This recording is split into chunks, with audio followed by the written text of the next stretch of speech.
돌아오는 지난 주일이었어요. 10일 주일날 이제 사역을 마치고 저 영등포 쪽에 한 저녁에 한 세미나가 있었어요. 청년, 그 청소년들 다음 세대에 설교를 어떻게 전하고 그들을 이해하는 이런 컨퍼런스가 있어서 제가 갔다 왔는데, 그곳에서 이제 요즘 시대를 이제 MZ라고 부르지 않고 MG라고 부른다는 건, 한국 사람들은 MZ라고 하잖아요. 네, 이제 거기는 실천 신학으로 이제 런던에서 이렇게 공부를 많이 하고 오신 분이고, 또 이걸 전문적으로 이제 박사학위를 취득하고 오신 분이 이렇게 좀 설명을 해주시는 시간이 있었는데, MZ라고 부르는 건 전 세계적으로 우리나라밖에 없다고 하더라고요. 요즘은 어떤 시대라고 하냐면 G세대, Z세대 있죠. G세대라고 이야기를 한다고요. 그 Z세대, 요즘 애들의 그 이야기를 하는데, 특징 중에 하나가 이제 여러분들이 관심 가질 만한 것 중에 하나가 이제 가족 중심의 삶을 산다는 거. 우리 지금 여기 있는 우리 애찬이가 딱 지금 Z세대에 들어가는 나이대인데, 가족 중심적인 삶을 산다는 거예요. 아주 가족이 너무나도 중요한. 그래서 기도 제목을 나눌 때 가족을 위해서 기도를 하자고 하면 뜨겁게 기도한다는 거예요. 근데 우리는, 제가 지금 여러분들과 우리로 묶어버렸는데, 우리는 그냥 가족 기도하는 건 당연하게 하는 것처럼 의례라고 생각을 하듯이 이렇게 할 때가 있는데, 우리 요즘 아이들한테는 부모님과 함께하는 시간들이 저희 때보다도, 저도 참 부모님과 함께하는 시간이 적은 사람 중에 한 명이거든요. 적었거든요. 근데 어렸을 때부터 이제 부모님과 다 떨어져 지내고 했기 때문에, 그래서 그 애착 관계가 많이 형성되지 않았는데, 오늘날 우리 청년들이나 학생들은 부모님과 함께하는 시간들이 길어지는 거예요. 결혼을 늦게 하잖아요. 그리고 집 밖을 안 나가잖아요. 캥거루 족 이런 식의 이야기 나와서 그게 하나가 있고, 또 한 가지가 건강을 상당히 중요하게 여긴다는 거예요. 건강을. 저는 안 그랬던 것 같은데 20대 때. 그래서 지금 이렇게 그런 것 같은데, 요즘 아이들 제가 봐도 정말 건강 많이 신경 쓰거든요. 건강을 신경 쓰죠. 그 건강을 신경 쓰는 것 중에 하나로 드러나는 특징 중에 하나가 바로 외모를 두드러지게 관리한다는 거예요. 성도 여러분, 여러분들은 여러분들의 건강, 여러분들의 몸을 어떻게 생각하며 살고 계십니까?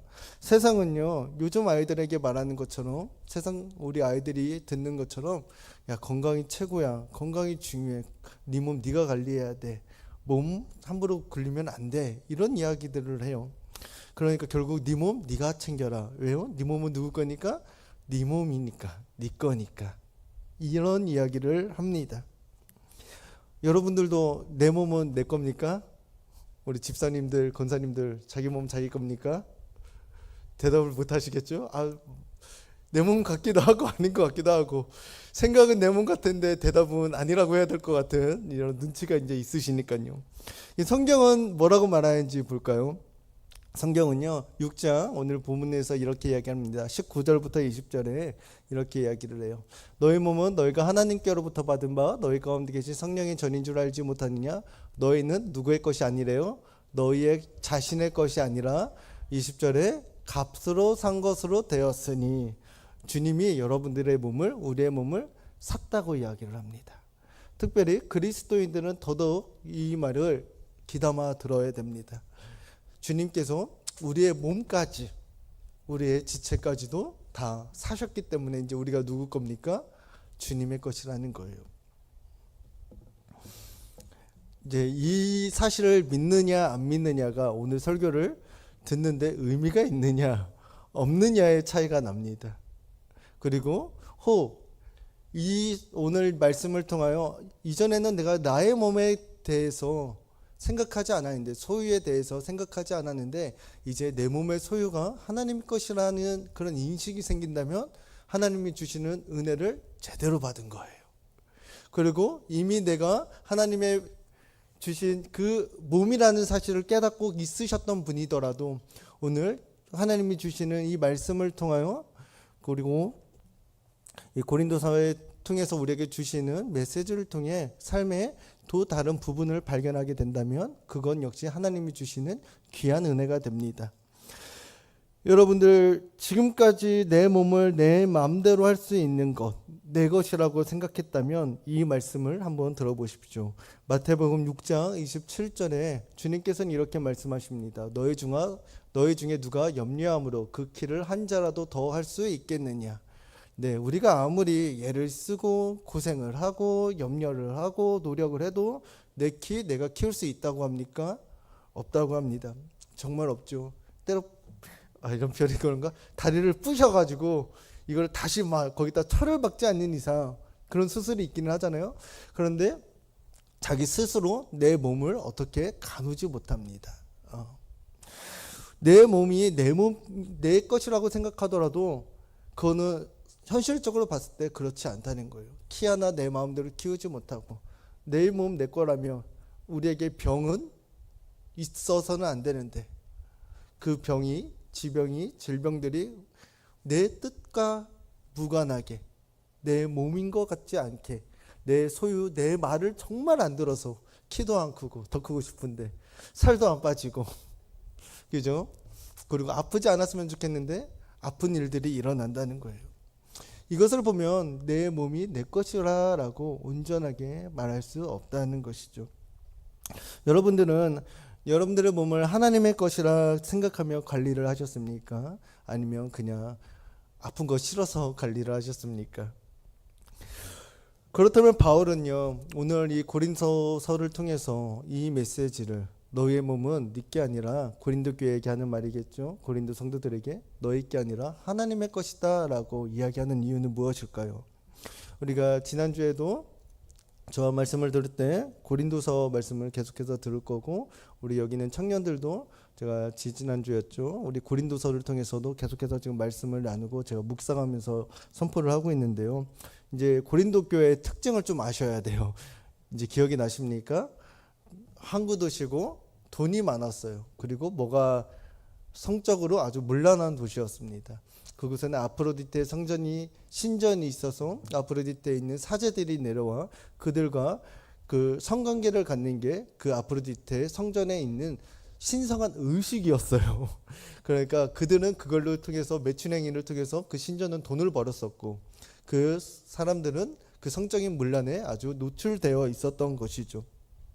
고린도전서는 1장부터 4장까지는 교회에 일어난 분열에 대해서 문제를 가지고 지금 이야기를 했다면 5장부터 10장까지는 고린도 교회에 있는 도덕적이고 윤리적인 문제들을 적극적으로 다루며 그 문제들을 대한 이야기를 합니다. 제일 먼저 등장하는 게 5장에 이 성적인 문란, 음란에 대한 문제를 이제 사도 바울이 다루고 있는 거예요. 5장 1절을 보면 이 문제가 고린도 교회에 이런 문제가 있습니다. 너희 중에 심지어 음행이 있다함을 들으니 그런 음행은 이방인 중에서도 없는 것이라 누가 그 아버지의 아내를 취하였다 하는도다. 네, 어떤 문제가 있었어요? 고린도 교회예요. 여러분 다른 데가 아니라 도시가 아니라 교회 안에 어떤 일이 일어났냐면 그 아들이 그 아버지의 여자, 그 한마디로 어머니를 취하는 일이 생겨버린 거예요. 이런 문제가 있고 더 가관인 건 그것을 교회 내에서 아무렇지 않게 자랑했다는 거예요. 자랑하면서 했던 문제가 있었다는 거예요. 그리고 오늘 이어서 이 문제를 다루고 6장 초반절에서는 세상 복종, 송사의 문제를 다뤄요. 세상 복종에 가서 이제 신고하는 거, 싸우는 일들을 좀 이야기하고 다시 어디로 돌아오냐면 이 음란에 대한 문제를 가지고 이야기를 합니다. 특별히 이 오늘 읽었던 문제는 어떤 음란의 문제를 다루냐면 창녀들과 같이 음란한 생활을 했다는 거예요.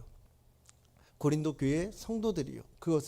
그것에 대해서 문제가 있음을 인식시키고 그것의 삶에 있어서 하나님의 나라 가운데서 그 고린도 교인들이 올바르게 신앙생활을 할 수 있게 하기 위해 쓰여진 본문이 바로 오늘 본문이에요. 이제 구조가 이제 이해가 되죠. 고린도 이야기. 이제 고린도 교회는 아까 말했던 것 같이 돈이 너무나도 많았어요. 그래서 교만했고 다른 사람들의 이야기를 잘 듣지 않는 도시였어요. 그리고 두 번째로 이제 성적인 문제가 있는데 이 문제가 생긴 것 중에는 이유가 또 이런 문화가 있습니다. 이 고린도는요, 헬라 문화를 만나는 곳이었어요. 그리스 문화나 곳에 있었다 보니까 어떤 문제가 있었냐면 헬라 문화의 영향을 많이 받고요. 또 이곳에 어떤 사상이 있냐면 영지주의 사상이라는 게 막연하게 됩니다. 당시에 있었던 이 문화가 이 영지주의 사상이 이 고린도 도시 안에 있었는데, 이 영지주의 사상이 무엇이냐고 이야기를 하면 간단해요. 영적인 것은 좋은 거고 물질적인 거, 육적인 것은 아주 좋지 않은 거인 거예요. 그러니까 영적인 것만 귀한 거고 몸과 이런 물질적인 거는 다 쓰레기야, 사라질 거야, 귀하지 않은 거야 라고 여기는 사상이었던 거예요.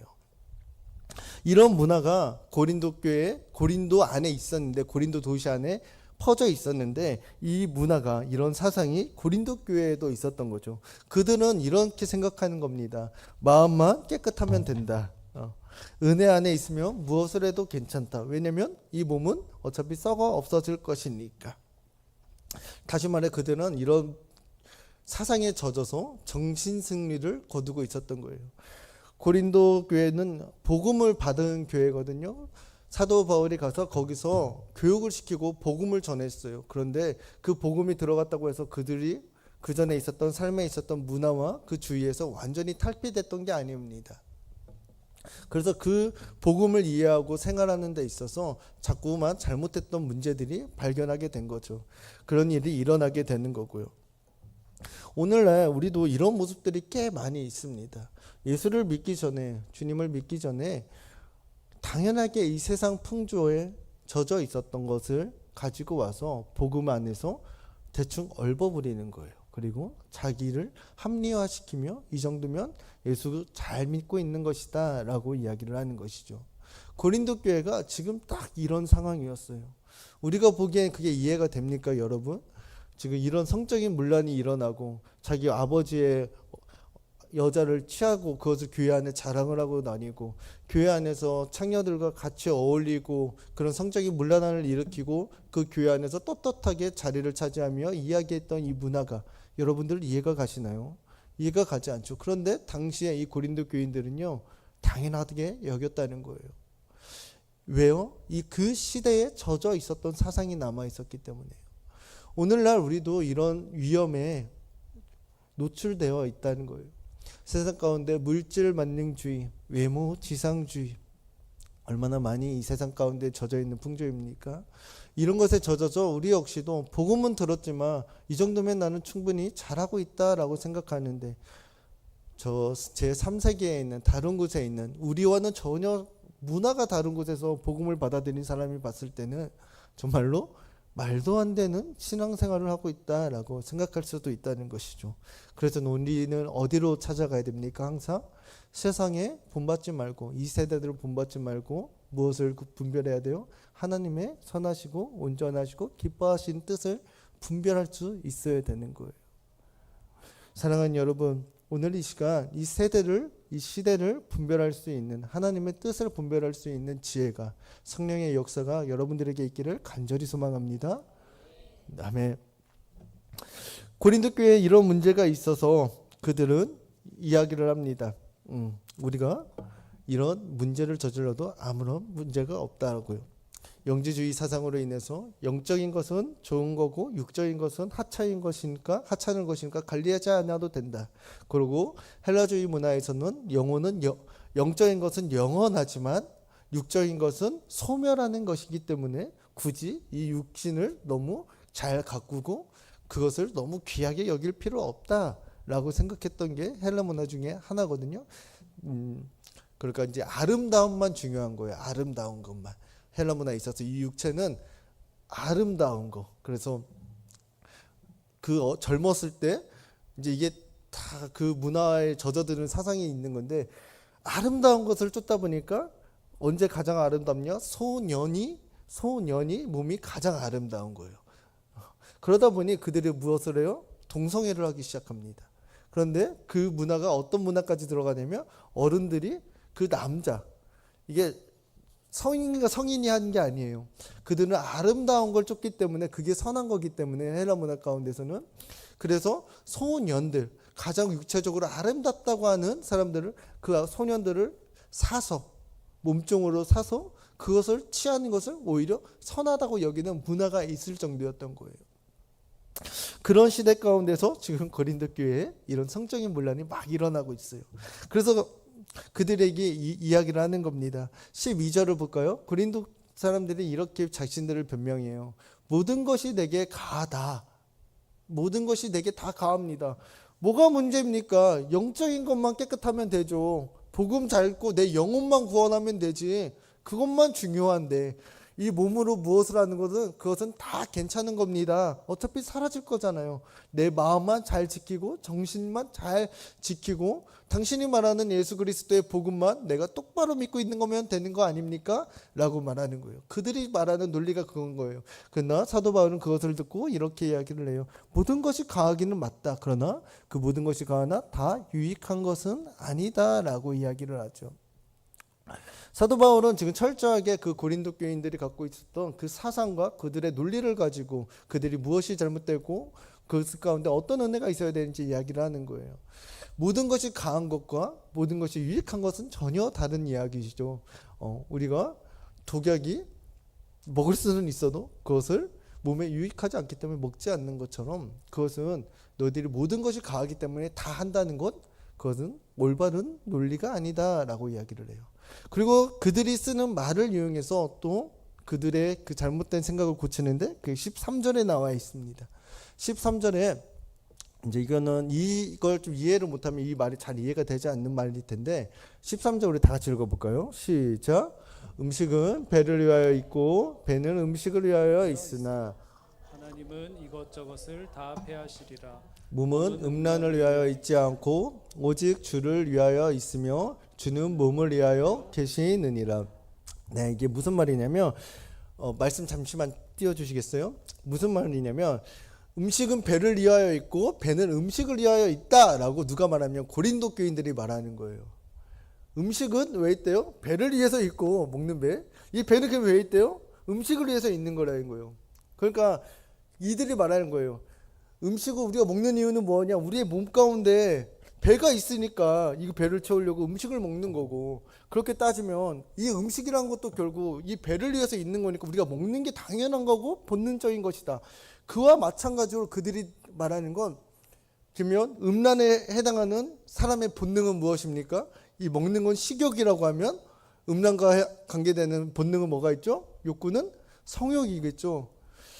식욕이 있어서 그 배를 채우기 위해서 음식을 먹는 것처럼 우리 사람에게는 성욕이라는 게 있어서 이 몸을 통해서 내가 그 성욕을 만족시키는 것, 이 음란한 행위를 하는 건 당연한 거 아니냐라고 고린도 교인들이 이야기를 하는 거예요. 이야기를. 지금 여기서 그럴싸한데? 논리적인데?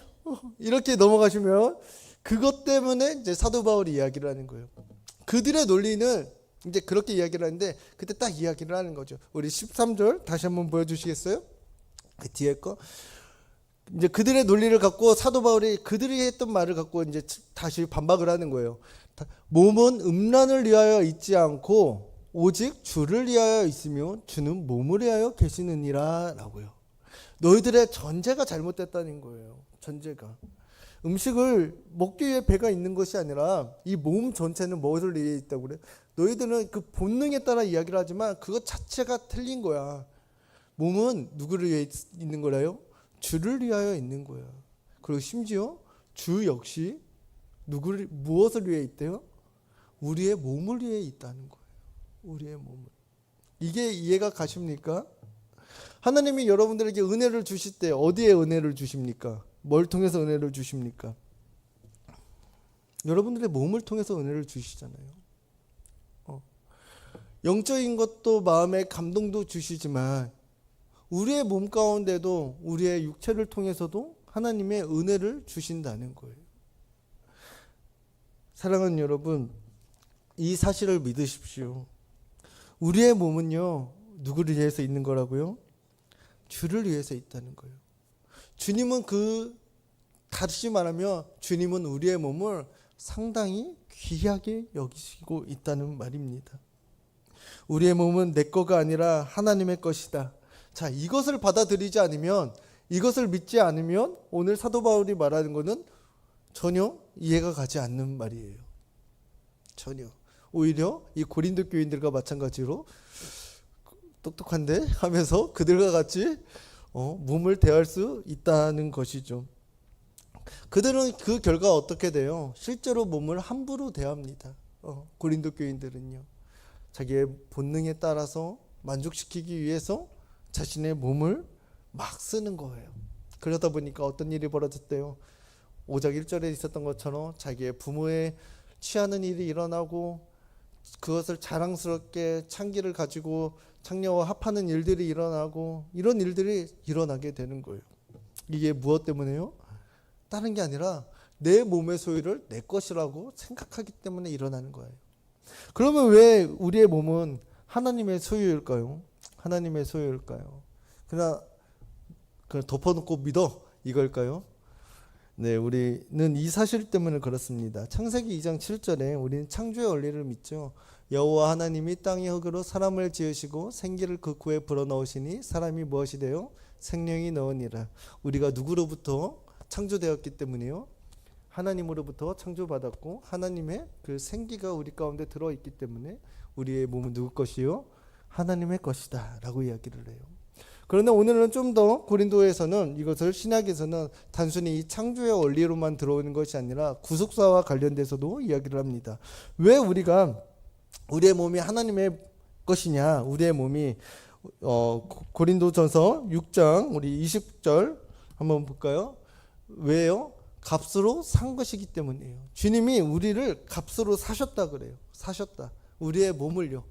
영혼만 산 게 아니라 우리의 몸을 값으로 사셨대요. 베드로전서 2장 24절에 그러면 그 값이 무엇이냐? 친히 나무에 달려 그 몸으로 우리 죄를 담당하셨으니 무엇으로요? 예수님이 자신의 그 몸으로 친히 육체를 가지고 우리 죄를 담당하여 우리를 사셨다는 거예요.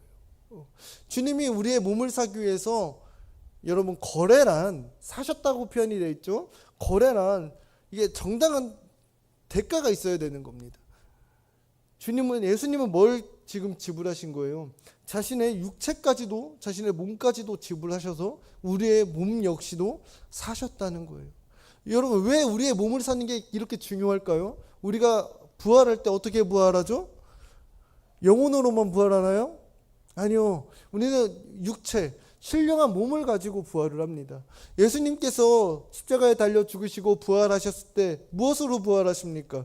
무덤은 비어있고 그 육체가 일어난 거예요. 그와 같이 우리가 예수 그리스도와 같이 부활한다고 믿는다면 우리는 우리의 육체를 갖고 부활하게 되어 있는 거예요. 그러니 이 육체를 함부로 굴려서도 안 되고 함부로 대하서도 안 된다는 거예요. 주님은 우리를 이처럼 이 신령한 몸으로 우리를 부활시키기 위해서 우리를 사셨다는 거예요. 이 몸 역시요. 이때 이 몸을 표현하는 이제 헬라어로 소마라는 단어를 쓰는데 이 소마는 이제 이 육신을 이야기를 하는데요. 이 헬라어에서 육체, 몸을 이야기를 하는데 좀 더 넓은 의미로 쓰면 그의 삶 전체를 이야기를 할 때도 쓰여지는 단어예요. 사람의 삶, 인생 전체를 그것을 이야기할 때 이 단어를 쓰게 되는데 주님은 지금 그렇게 우리를 사셨다는 것이죠. 그래서 우리는 누구 것이다? 하나님의 것이다. 우리가 예수님이 나를 위해 십자가에 달려 죽으셨다는 사실을 믿으시면 이 사실도 같이 믿으셔야 된다는 거예요. 하나님이 내 몸의 소유권이다 갖고 계시다라는 거예요. 그리고 또 우리의 몸이 왜 하나님의 소유인가? 우리 19절을 볼까요? 너희 몸은 너희가 하나님께로 받은 바 너희 가운데 계신 성령의 전인 줄 알지 못하느냐? 너희는 너희 자신의 것이 아니라. 이건 이렇게 되는 거죠. 주님이 여러분들의 몸을 샀어요. 그리고 샀으니까 이제 주인은 누구예요? 하나님이잖아요. 거기에서 이제 누가 살아요? 하나님이 입주하신 거예요. 입주하신 거예요. 하나님이 이제 들어와 그 몸을 뭐같이요? 성전으로 만들어서. 그전에는 초라하고 좀 더럽고 낡은 그 쓰러져가는 판잡집과 같은 그런 집이었다면 주님이 오셔서 그 집을 뭘로 바꿔요? 그 몸을 정 같은 몸으로 바꾸셨다는 거예요. 집을 사셔서 주님이 우리와 함께 하시겠다는 것이죠. 그래서 우리는 우리의 몸이 성령이 거하시는 성전이라고 고백을 하잖아요. 여러분들 안에 성령님이 계십니까? 그러면 우리의 몸은 결국 누구 거라고요? 하나님의 거. 하나님의 거. 이게 너무나도 중요한 거예요. 내 몸이 지금 하나님의 집이라면, 주님의 것이라면, 지금 여러분들의 몸 상태는 하나님이 기뻐하시는 상태이십니까? 우리는 이제 이 사실을 알았다면 이런 질문을 자연스럽게 떠올리게 됩니다. 우리의 몸이 하나님의 소유라면, 그렇다면 이제 나는 어떻게 살아야 하는가? 이런 질문이 우리에게 있죠. 이에 대해서 성경은 정확하게 말해줍니다. 20절입니다. 20절에 우리 6장 20절 한 번만 다시 띄워주세요. 네, 그럼 제가 읽어드리도록 할게요. 네, 좋습니다. 우리 노란색 부분입니다. 다 같이 읽어볼게요. 시작. 하나님께 영광을 돌리라. 네, 하나님께 영광을 돌리며 살아야 된다는 거예요. 참 무례하지만 그냥 질문 하나 하겠습니다. 여러분 왜 사십니까? 여러분 왜 사십니까? 엄마 왜 살아? 엄마, 아빠, 할아버지 내가 왜 살아야 돼요? 이 질문을 우리의 자녀가 하면 여러분들 뭐라고 대답해 주시겠어요? 네, 감사합니다. 성경은 말합니다.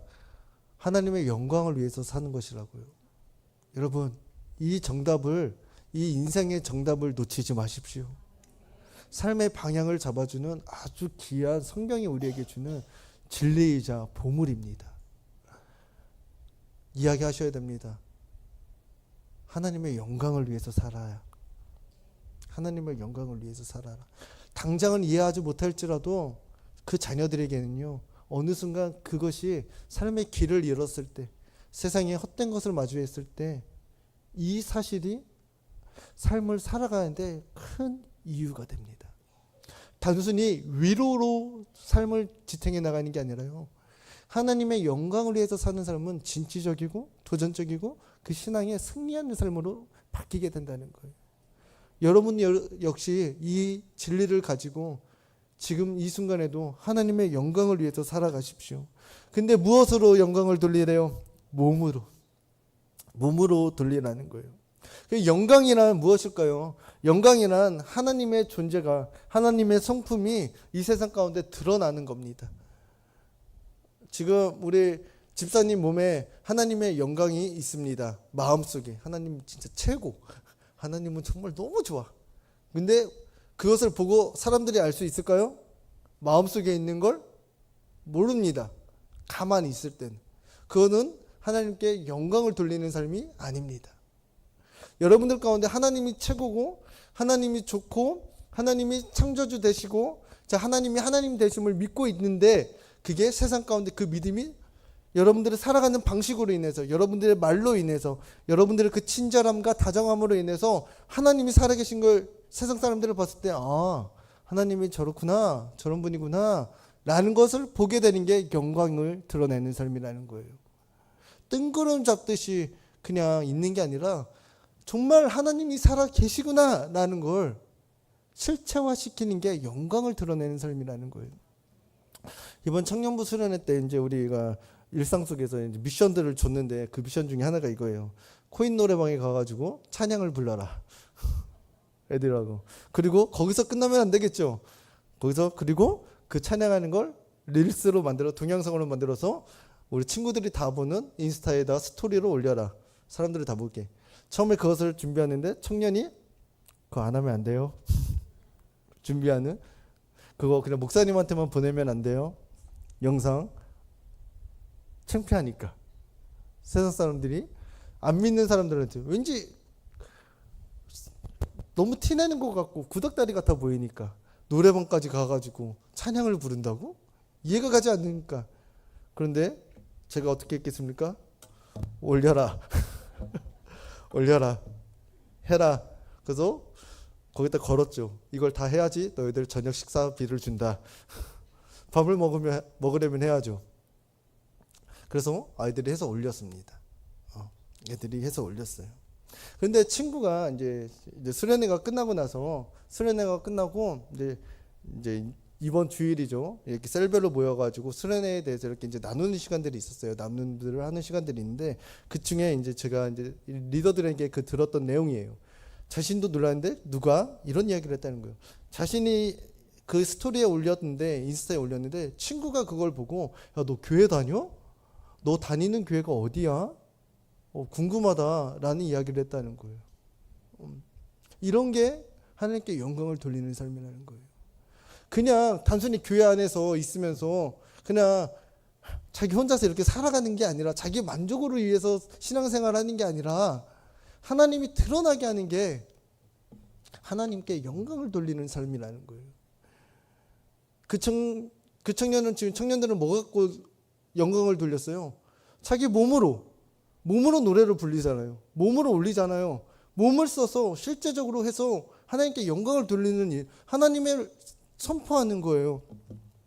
그것이 우리가 말하는 다른 말로 선교의 모습이 되고 전도의 모습이 되는 것이죠. 사랑하는 여러분, 하나님께 영광을 돌리는 삶이 되십시오. 여러분들의 그 아름다운 몸으로, 멋있는 몸으로 여러분들 스스로만 만족하지 마시고 우리 젊은 사람들은 그 젊을 때에 더 그 멋있는 몸 갖고 에너지를 내며 하나님께 영광을 돌리며 살아가시고 우리 연륜이 있으신 분들께서는 그 삶의 지혜를 가지고 사람들에게 하나님의 영광을 돌리십시오. 여러분들이 살아가는 이유는 그것입니다. 우리에게 하나님이 몸을 주신 이유도 그것입니다. 하나님께 영광을 돌리기 위해서요. 시간이 많이 간 관계로 제가 이럴 줄 알았어요. 시간이 많이 갈 줄 알았어요. 설교 준비하면서. 그래서 간단하게 이제 마치려고 하는데요. 그러면 몸으로 하나님께 영광을 돌리는 방법이 무엇일까요? 첫째는요, 여러분들을 거룩해야 됩니다. 18절을 볼까요? 18절에 이렇게 이야기합니다. 6장 18절에 그 앞절 보여주시면 좋을 것 같아요. 네, 그 앞에 있는 거요. 고린도전서 6장 18절입니다. 제가 읽어드릴게요. 제가 준비를 못했나 봐요. 고린도전서 6장 18절에 음행을 피하라. 사람이 범하는 죄마다 몸 밖에 있거니와 음행하는 자는 자기 몸의 죄를 범하느니라. 무엇을 피하래요? 음행을 피하라는 것입니다. 바울은요, 이 거룩하기 위해서 무엇을 강조하냐면 더러운 곳에 있는 이 음행의 자리를 피하라고 이야기를 합니다. 죄를 멀리하는 것 그 자체가 하나님께 영광이 됩니다. 여러분들은 지금 어떤 죄의 유혹에서 멀리 피하셔야 됩니까? 하나님이 싫어하시는 습관이 있는데도 방치하고 있지는 않으십니까? 여러분들의 몸을 해하는 일들을 하고 계시지는 않습니까? 삼손은 힘이 아주 많았고 능력도 아주 많았던 자입니다. 그러나 그 능력 있고 힘이 많았던 하나님에게 구별되었던 그 사람조차 그 들릴라의 그 유혹을 넘어가지 못하고 그 음행의 자리를 피하지 못해 결국은 무너지게 됩니다. 내가 그 음행을 이길 수 있을 것이라 생각하지 마십시오. 죄를 쉽게 그 자리에서 나는 도도하게 견뎌낼 것이라 절대로 생각하지 마십시오. 죄는 생각보다 강합니다. 달달합니다. 그 죄의 자리를 피하십시오. 여러분들을 계속 죄짓게 만드는 자리가 있고 계속 누군가에게 음란한 마음을 품게 하거나 음행을 하게 만드는 자리가 있다면 여러분 그 자리를 과감하게 피하십시오. 마음으로도 죄를 짓지 마십시오. 두 번째로 몸을 의의 도구로 쓰라는 겁니다. 로마서 6장 13절에는 이야기를 합니다. 또한 너의 지체를 불의의 무기로 저에게 내주지 말고 오직 너의 자신을 죽은 자 가운데서 다시 살아난 자 같이 하나님께 드리며 너의 지체를 의의 무기로 하나님께 드리라. 너의 지체는 각 몸의 부위를 말하는 거죠. 너희 몸을 여러분들 구별해서 하나님께 의의 자리로 드리라는 거예요. 의의 무기로. 손으로는 무엇을 할 수 있겠습니까? 여러분. 섬김을 할 수 있고 또 봉사에 사용할 수 있고 또 기도하는 데 사용할 수 있겠죠. 또 손으로 뭘 할 수 있겠습니까? 다른 이들을 품어줄 수도 있고 우리가 좀 더 구체적으로 가면 다른 사람들을 위해서 문을 잡아주는 일도 할 수 있을 것이고요. 아주 많은 것을 할 수 있을 것이요. 발은 무엇을 할 수 있을까요? 전도의 자리로 들어갈 수도 있을 것이고 복음을 전하는 자리로 발걸음을 뛸 수도 있을 것입니다. 여러분들의 발은 도대체 어디로 향하고 계십니까? 집, 일터. 이거 반복이십니까? 그러면 그 일터를 여러분들의 복음의 자리로 만드십시오. 집을 여러분들의 복음의 자리로 만드십시오. 그 발걸음을 몸의 의의 도구로 쓰라는 거예요. 여러분들의 입은 어떻게 사용하고 계십니까? 감사와 축복의 말을 많이 하십시오. 하나님께 주시는 이 입을 가지고 헌담하고 불평하고 죽겠다 말하지 마시고 저부터 회개할게요. 그렇게만 말하지 마시고 좋다 이야기하시고요. 사랑한다 말하십시오. 여러분 당장 내일 죽는다고 이야기하시면 여러분들 무슨 말을 하시겠습니까? 내가 너 때문에 진짜 사는 거 거지 같았다 이런 말을 하고 죽겠습니까? 그럴 사람 하나도 없습니다. 누구한테 무슨 말을 하겠어요? 내가 너를 사랑했다. 원수 같던 그 부부도 죽기 전엔 다 그 말합니다. 미안하고 고마웠고 사랑했다고요. 이런 말을 하십시오. 이런 말들을 많이 하십시오. 이게 무엇이에요? 몸을 의의 도구로 쓰고 하나님께 영광을 돌리는 삶이라는 거예요. 이번 주 여러분들 내 몸을 하나님을 드러내는 선한 일에 어떻게 쓸 수 있을까 고민하시고 그 일을 하십시오. 또한 우리가 거룩한 몸으로 영광을 돌릴 수 있는 방법은 세 번째로 성령을 근심시키지 말라는 겁니다. 우리의 몸은 누가 거하고 계시다고요? 하나님이 거하시는 성령님이 거하시고 계시니까 성령님을 근심시키면 안 돼요. 같이 이제 덩달아 힘들어지는 거예요. 왜요? 제가 제 집에 살고 있는데 제가 근심이 쌓이고 제가 이제 지난주부터 해서 이제 한 2주 동안을 거의 집을 못 들어갔거든요. 계속 왔다 갔다 하고 이제 바쁘니까 이제 수련회 갔다 왔잖아요. 그러니까 집이 어떻게 돼요? 난장판이 된 거예요. 정말 난장판이 되고 올 때마다 뭐 이제 빨래는 계속 쌓아놓기만 하고 막 그러다 보니까 집이 난장판이 됐는데 저 혼자 사니까 난장판이 되는 거죠. 집 주인의 상태에 따라서 어떻게 된다는 거예요? 집 상태가 변한다는 거예요. 여러분들의 마음의 상태와 여러분들의 지금 상태가 어떤지는 집 상태를 보면 알 수 있는 거예요. 내가 지금 잘 살고 있는가? 진짜 막 살고 있는가? 이거 집 상태에서 드러난다는 것이죠. 우리의 몸도 마찬가지예요. 성령님을 근심시키고 성령님이 못 살게 만들어 놓으면 우리의 몸 역시 우리 삶이 역시 힘들어진다는 것이죠. 이 에베소서 4장 30절에는 이렇게 말하거든요. 하나님의 성령을 근심하게 하지 말라. 그 안에서 너희가 구원의 날까지 인치심을 받았느니라. 하나님의 성령을 근심하게 하지 말래요. 근데 이제 우리가 시간관계에서 다 읽진 않았겠지만 이 에베소서 4장 30절 전후 이야기를 살펴보면요. 특히 무엇과 관련된 이야기를 많이 하냐면 이 언어 생활과 관련돼서 이야기를 많이 해요. 말로써 성령님을 근심하게 하는 삶이 많이 일어난다는 거예요. 여러분 성령을 근심하게 하는 말을 많이 하지 마십시오. 아멘. 자, 이렇게 해서 지금 몸으로 영광을 돌리는 방법, 거룩해지는 것, 자리를 피하는 것을 이야기를 했고요. 그리고 또 무엇을 이야기를 했죠? 네, 몸을 의의 도구로 쓰라는 거 이야기를 했고요. 그리고 성령을 근심시키지 말라고 이야기를 했습니다. 근데 이것을 하기 위해서 기본 조건이 있어요. 여러분들 건강 관리를 하셔야 돼요. 여러분 정말 건강 관리를 하셔야 돼요. 우리 사람들 저 역시도 그래요. 청년들도 그렇고요. 여러분 은혜 생활하다가 언제 무너지는지 아십니까? 체력 떨어지면 무너집니다. 이번 수련회 때 그런 거예요. 애들이 이제 수련회가 무려 저녁마다 4일 동안 이제 저쪽 집회 서초구에 가가지고 집회를 드리는데 거기 한 번 가면 3시간씩 있다 와야 되거든요. 그러니까 힘들죠. 지체가. 처음엔 다 은혜가 충만해요. 둘째 날은 좀 간당간당하게 셋째 됐는데 애들이 은혜를 못 받아요. 왜요? 피곤해. 애들 말이 눈빛도 달라지고 힘들어지는 거예요. 다정함은 어디에서 나옵니까? 체력에서 나오는 겁니다. 여러분들 남편이 여러분들의 아내가 다정하지 못하다면 체력이 없는 거예요. 쉬게 해드려야 돼요. 정말로요. 이게 농담이 아니라 정말 그렇습니다. 체력 관리를 하셔야 돼요. 건강 관리를 하셔야 돼요. 건강이 있어야 이 육체의 유혹에서도 이겨내서 도망갈 수 있고 음행의 자리를 피할 수 있는 힘이 생기는 거고요. 또 하나의 의의 도구로 쓰려고 해도 건강해야죠. 체력이 있어야 할 수 있는 거예요. 너희가 마음은 원이로되 육신은 연약하여 너희가 기도하지 못한다고 이야기를 하잖아요. 예수님이 바로 옆에 있고 마음도 있는데 피곤하니까 자는 거예요. 여러분들의 육체를 관리하셔야 됩니다. 이게 하나님이 우리에게 몸을 주신 이유예요. 우리에게 청지기로 맡기신 이유이죠. 내 건강 관리를 영적 사명으로 여기시고 여러분들 운동하시고 식단도 관리하시고 마음도 챙기시면서 왜요? 뭐 하려고요? 하나님께 영광 돌리려고. 하나님께 영광 돌려. 성도 여러분, 우리의 몸은 하나님의 것입니다.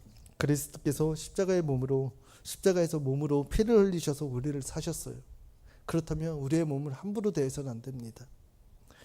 우리는 몸으로 하나님께 영광을 돌리셔야 돼요. 그냥 말로만이 아니라요. 거룩함으로, 섬김으로, 성령으로 기쁘시게 함으로, 그리고 건강한 관리로 하나님을 드러내십시오. 오늘 예배를 마치시면서 이렇게 결단합시다. 나는 내 몸이 하나님의 것임을 인정합니다. 이번 주 내 몸으로 하나님을 드러내겠습니다. 성령을 기쁘시게 하고 죄를 멀리하겠습니다. 오늘 주님께서 우리에게 이렇게 말씀하십니다. 고린도전서 6장 20절 말씀입니다. 그런즉 너희 몸으로 하나님께 영광을 돌리라. 아멘. 이 말씀이 이번 주 우리의 삶의 실제가 되기를 축복합니다. 우리 이제 주일날 뵈면 더 얼굴에 광택이 나셔야겠죠? 네, 건강관리 잘 하시고요. 하나님의 영광을 위해서 사는 우리 분이엘 교회 되시기를 소망합니다.